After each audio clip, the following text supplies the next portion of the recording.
देखते हैं। तो पार्ट 3 की शुरुआत में हम एस्केल और उसके चेले को देखते हैं जो बेबीलोन की इन्वेस्टिगेशन करना स्टार्ट कर देते हैं ताकि वो उसे जल्दी ठीक कर सके और उसके काम न करने का कारण पता लगा सके। इसी बीच हम सुन और मिलियो को देखते हैं जो एक दूसरे को तसल्ली दे रहे होते हैं क्योंकि बेबीलोन का वार्प गेट खराब हो गया था जिस वजह से सुन घर वापस नहीं जा सकता था। वहीं दूसरी तरफ मिलियो की गलती की वजह से उसके डैड की मौत हो गई थी। लेकिन उन लोगों की परेशानियां यहीं पर खत्म नहीं होती हैं क्योंकि किंग डेलजियन के मरने के बाद से एंडोरा का सारा किंगडम कियोस में चला गया था जहां पर एंडोरा के नोबल्स ने जूजियन और आम लोगों पर हमला कर दिया था ताकि वो उन लोगों को अपना गुलाम बना सके। जिस पर डेमेंट्रियो अपने साथियों के साथ कैपिटल जाने की तैयारी करने लगता है जहां पर सुन और मिलियो भी उन्हें ज्वाइन करते हैं ताकि वो बेबीलोन के बारे में थोड़ी इन्फॉर्मेशन हासिल कर सके। जिसके बाद वो कैपिटल जाते हैं जहां पर हर तरफ क्राइम हो रहा होता है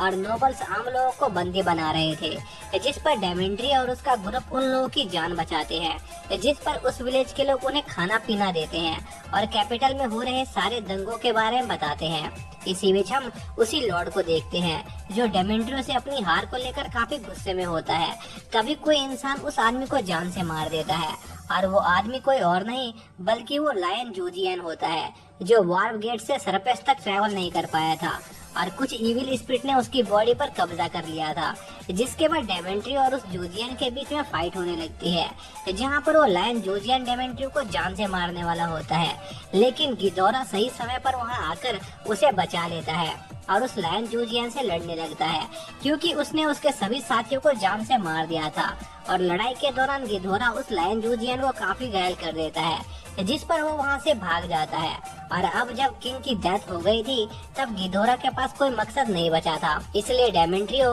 गिदोरा को बुराई के खिलाफ लड़ने के लिए उसकी टीम ज्वाइन करने को कहता है जिस पर वो मान जाता है। इसी बीच एस्केल और उसके चेलों को पता चलता है कि बेबीलोन बिल्कुल ठीक है पर अर्थलिंग ने सरफेस पर जाने वाले रास्ते को ब्लॉक कर दिया है जिस वजह से वार्प गेट ढंग से काम नहीं कर रहा है। जिसके बाद एस्केल मिलियो को बुलाता है और उसे बताता है कि उसके फादर बेबीलोन को ठीक करके अर्थ पर जाना चाहते थे ताकि वो किसी से मिल सके पर एस्केल ये नहीं जानता था कि आखिर वो इंसान कौन है। जिस पर डेमेंट्रियो मिलियो की डेल्जिन के सीक्रेट जानने और उसके रियल फादर की मौत का पता लगाने में मदद करने का वादा करता है और सुन मिलियो और डेमेंट्रियो कैपिटल की ओर निकल जाते हैं और किंग डेल्जियन के कैसल पर जाते हैं जो कि किंग डेल्जियन की मौत के बाद से खाली पड़ा हुआ था क्योंकि किंग डेल्जियन की मौत के बाद आधे सोल्जर्स लौटकर वापस कैपिटल नहीं आए थे। इसी बीच हम एस्केल और उसके चेले को देखते हैं जहां पर एस्केल अपने सीनियर से मिलने आया होता है ताकि वो बेबीलोन के पैसेज को दोबारा खोलने का रास्ता पता कर सके।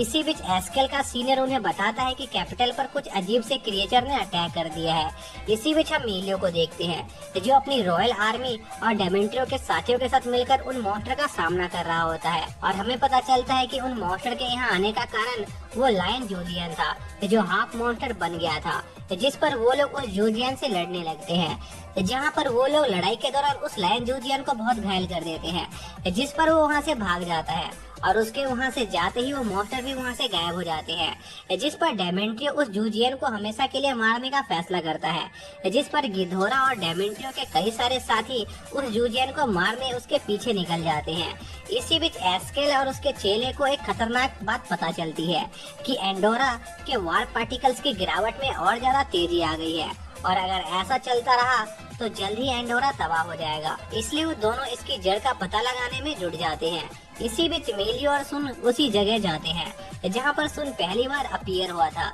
लेकिन वहां वो दोनों गलती से खाई में गिर जाते हैं जहां पर उन्हें फार्मा नाम का एक प्रिजनर मिलता है जो कि पिछले किंग की यूनिट का लीडर था और उसे प्रिजन में इसलिए बंद कर दिया गया था क्योंकि मिलियो के फादर अल्जराम और किंग डेल्जियन एक साइंटिस्ट की चाल में फंस गए थे जो अर्थ से आया था और जब फार्मा को ये बात पता चलती है कि सुन भी अर्थ से है तो वो सुन पर अटैक कर देता है लेकिन तभी सुन की बॉडी से एक ब्लू स्टोन निकलता है जो सुन और मिलियो को अर्थ पर टेलीपोर्ट कर देता है और अर्थ पर पहुंचने के बाद सुन मिलियो को अपने घर पर ले जाता है जहां पर सुन की मॉम उन दोनों का स्वागत करती है। जिसके बाद सुन मिलियो को अपने डैड की लैब पर ले जाता है और उन्हें सारी बात बताता है ताकि सुन के डैड मिलियो को वापस एंडोरा भेजने का कोई तरीका ढूंढ सके। लेकिन इस बातचीत के दौरान ही मिलियो को एक फ्लैशबैक दिखाई देता है जहां पर उसे पता चलता है कि सुन के डैड ही वो आदमी थे जिसने एडवांस टेक्नोलॉजी का लालच देकर किंग डेलजियन और मिलियो के डैड को धोखा दिया था। और इसी के साथ हमें ये भी पता चलता है कि असल में सुन किंग डेलजियन का बेटा है जिससे एसंगा ने बचपन में किडनैप कर लिया था क्योंकि उसकी वाइफ के बच्चे की डेथ हो गई थी। और यह जानकर सुन और मिलियो दोनों काफी शॉक होते हैं और उन्हें यह बात भी समझ आ जाती है कि आखिर किंग डेलजियन अर्थ पर ट्रैवल करने की कोशिश क्यों कर रहे थे। तभी एस नागा मिलियो को शूट करने की कोशिश करता है लेकिन सुन और मिलियो वहां से अपनी जान बचाकर भाग जाते हैं। जिसके बाद हम पास्ट का सीन देखते हैं जहां पर एस नागा अपनी वाइफ द्वारा खोजे एक स्टोन पर रिसर्च कर रहा था जिसने उसे एक अजीब से वर्ल्ड में टेलीपोर्ट कर दिया था जिसे एंडोरा कहा जाता था, जहां पर किंग अल्जराम असंगा का बहुत अच्छे तरीके से स्वागत करते हैं। लेकिन एस नागा के एंडोरा को लेकर कुछ अच्छे प्लान नहीं थे क्योंकि वो एंडोरा के वार पार्टिकल्स को अपनी रिसर्च के लिए चुराना चाहता था, जिसके लिए वो किंग अल्जराम और उसके छोटे भाई डेलजियन को अर्थ की एडवांस टेक्नोलॉजी देने का लालच देता है। इसी बीच एस नागा को उसके न्यू बॉर्न चाइल्ड की डेथ के बारे में पता चलता है जिस पर वो किंग डेलजियन के बीमार बच्चे को चुराने का प्लान बनाता है और किंग अल्जराम के साथ बेबीलोन को ठीक करने की डील करता है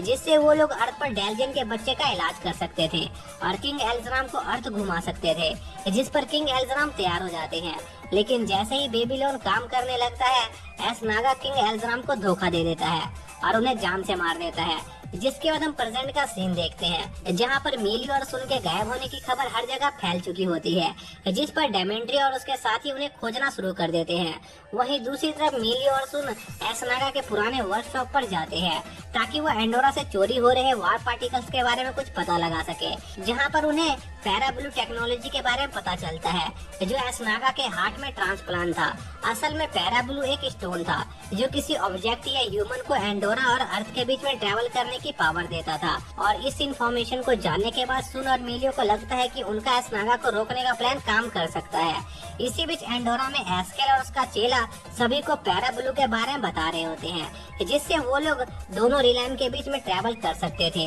लेकिन पैराब्लू को एक्टिवेट होने के लिए ह्यूमन हार्ट बीट की जरूरत होती है। इसी दौरान एस नागा सुन को उसकी तरफ करने की कोशिश कर रहा होता है पर सुन इसे साफ इनकार कर देता है क्योंकि वो एक दुनिया के भलाई के लिए दूसरी दुनिया को तबाह नहीं होने देना चाहता था। जिस पर एस नागा सुन पर गन पॉइंट कर देता है और उसे शूट करने वाला होता है जिससे सुन की हार्ट बीट तेज हो जाती है और पैराब्लू एक्टिवेट हो जाता है और सुन और मिलियो वापस एंडोरा में टेलीपोर्ट हो जाते हैं। और इसी के साथ ये पार्ट यहीं पर एंड हो जाता है।